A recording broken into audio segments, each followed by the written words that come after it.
Right now, I want to welcome in our guest to talk about this a little bit with us, National Trial Attorney Michael Jaafar. And Michael, again, the big news today, Alan Jackson joining the case. I want to get your thoughts on that. For me, it suggests a couple of things. One, I think they intend to put on a vigorous defense. You wouldn't hire Alan Jackson unless that was the case.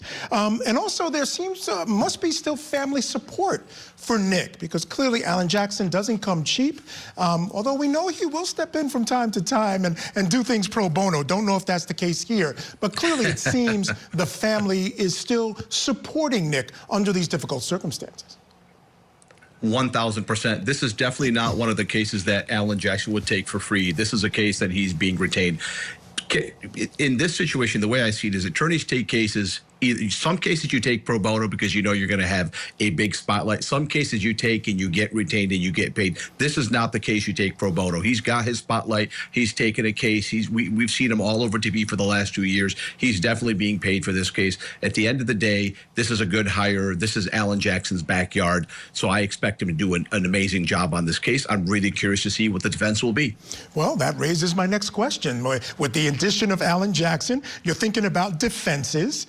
What are some possible defenses in this case? All mental health. All the defenses here are mental health. There's no other defense other than mental health. People don't understand how big of a deal mental health is, and I would expect a person like Alan Jackson to properly lay lay out the mental health defense. He's going to have a sympathetic jury. West Coast juries, I'll tell you what all of us lawyers talk about. West Coast juries are more amenable to mental health defenses than East Coast juries or Southern juries. So that's what I expect the defense to be, and we'll see what happens. Now, Nick is the son of a celebrity. I don't know if he's so much a celebrity. The victims are the celebrities, so celebrities certainly going to play a role. But what type of role do you think it'll play in this case? I think it'll play a big role because the juries in that case are going to be juries who are accustomed to seeing celebrities and working with celebrities. Looks like we might have lost Mike there for a second. I cannot hear him at all.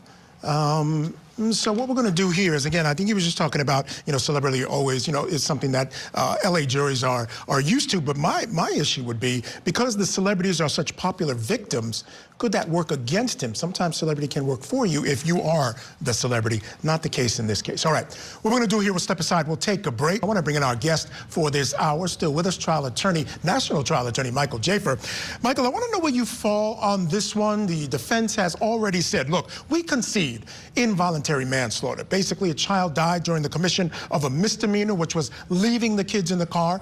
The state wants this second-degree murder, and in their closing arguments, really honing in on the horribleness of the death, of the crime, of the actions of the mother. Where do you kind of fall on this one?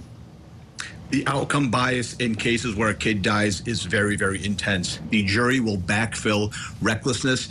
They'll unconsciously backfill recklessness. So in my opinion, you have a burden as a defendant when a child dies. I don't care what the Constitution says. You have a burden. Your burden is to prove to the jury that you yourself were not reckless, you were not malicious. It's a high burden, but that rests with the defense. Not legally, not constitutionally, but effectively.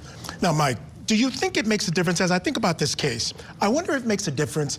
What if she had been going in for, let's say, a root canal, as opposed to a Brazilian butt lift, right? I mean, when you think about what she was doing and the fact that it was really this sort of selfish pursuit, I think it makes a difference in how this jury will look at the facts of the case.